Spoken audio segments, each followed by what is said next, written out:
If you take a piece of paper right now and assign a specific job to every single dollar you earn, you're executing what financial experts call zero-based budgeting.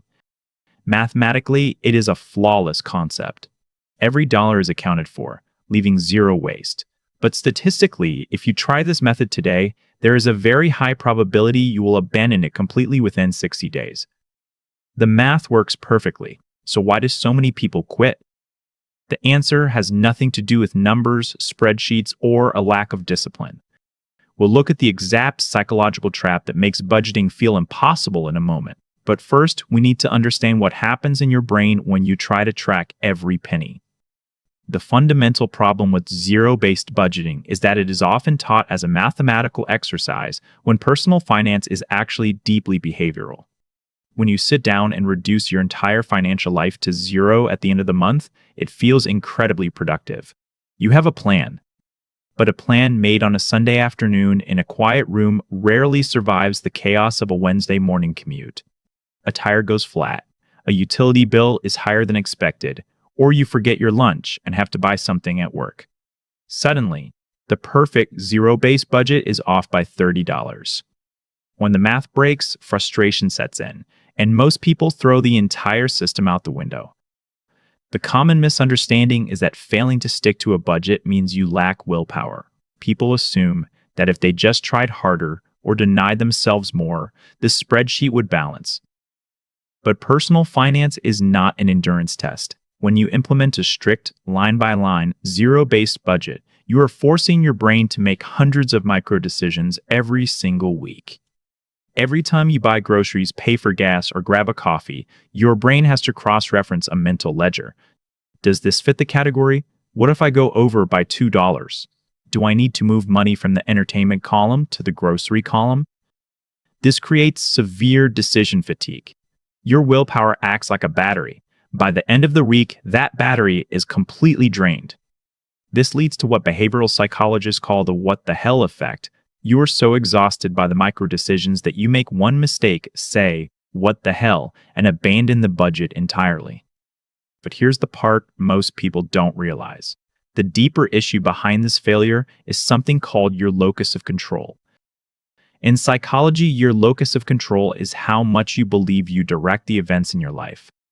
If you have an internal locus of control, you believe your actions dictate your outcomes. You feel powerful. If you have an external locus of control, you feel like life, or your budget is happening to you. You feel restricted. When most beginners start zero-based budgeting, they accidentally build it as a set of rules they have to obey. They give their budget an external locus of control. It becomes a strict boss they resent. If the budget says no dining out, they feel deprived. And human nature dictates that eventually you will rebel against a system that constantly tells you no.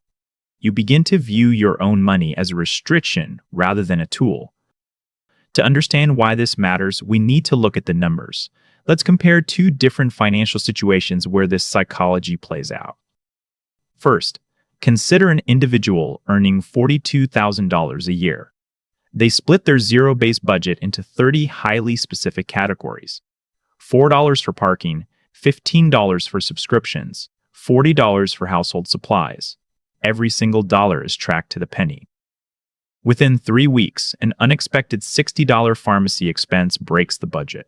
Because the locus of control was entirely external and rigid, the system shatters. They feel like a failure, assume budgeting doesn't work for their income level, and go back to a cycle of swiping their card and hoping for the best. Now, look at a completely different situation. An individual earning $115,000 a year, but still living paycheck to paycheck. They also try a zero-based budget. They assign every dollar a job, but they experience the exact same decision fatigue. Despite making a high income, they abandon the system in month 2. Why? Because they view the budget as an artificial restriction on their lifestyle, rather than a blueprint they actively control. On paper, both of these strategies look similar, but the psychological outcomes guaranteed they would both fail. The problem wasn't the income. The problem was trying to manage variables that fluctuate naturally. Think of wealth building like maritime navigation. Zero-based budgeting is often taught as if you need to manually adjust the steering wheel of a ship every 2 seconds to account for every single wave. It is exhausting, and eventually, you will just let go of the wheel. A functional zero-based budget acts more like setting navigation coordinates. You decide where the fuel goes before the journey begins. You assign the dollars their jobs, but you leave room in the system for the ocean to be the ocean.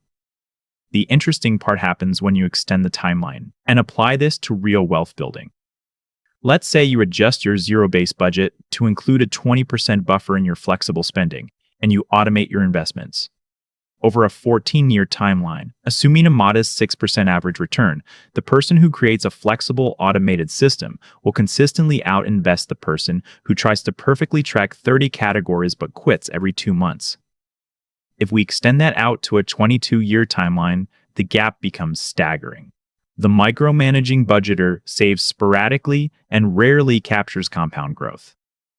The navigator builds continuous wealth because their system doesn't rely on daily willpower. So, how do we make zero-based budgeting actually work? It requires a fundamental mindset shift to break free from the paycheck to paycheck cycle. First, you have to reclaim your internal locus of control.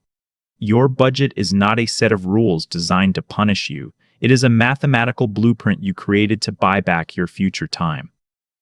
When you assign your dollars a job, you are the CEO allocating resources, not an employee following a strict manual.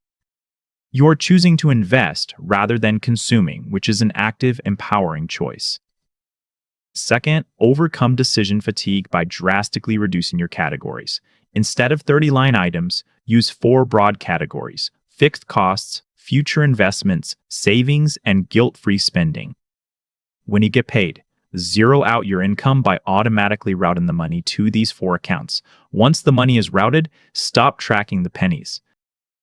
Finally, you must intentionally build a buffer category into your zero-based budget. Assigning every dollar a job does not mean leaving $0 for errors. Give a specific portion of your money the job of absorbing mistakes. If you have an extra $100 at the end of the month, its sole purpose is to cover the utility bill that ran high or the lunch you forgot to pack. By reducing the number of categories and expecting your budget to be slightly messy, you eliminate decision fatigue. You stop checking your spreadsheet every day. The math still equals 0 at the bottom of the page, but the psychological burden is completely lifted. Ultimately, the mechanics of zero-based budgeting only work when they align with human psychology. Perfect math is useless if it creates an unsustainable behavior. By simplifying your categories, expecting variances, and taking back your internal locus of control, you create a framework that actually lasts. Building wealth is not about perfect execution over a short period of time. It is a lifelong process of aligning your capital with your values. It favors consistent, automated behavior over intense short-term tracking. If you want to understand how to effectively allocate the investment portion of that new budget once it is automated, you can explore the principles of long-term asset allocation next.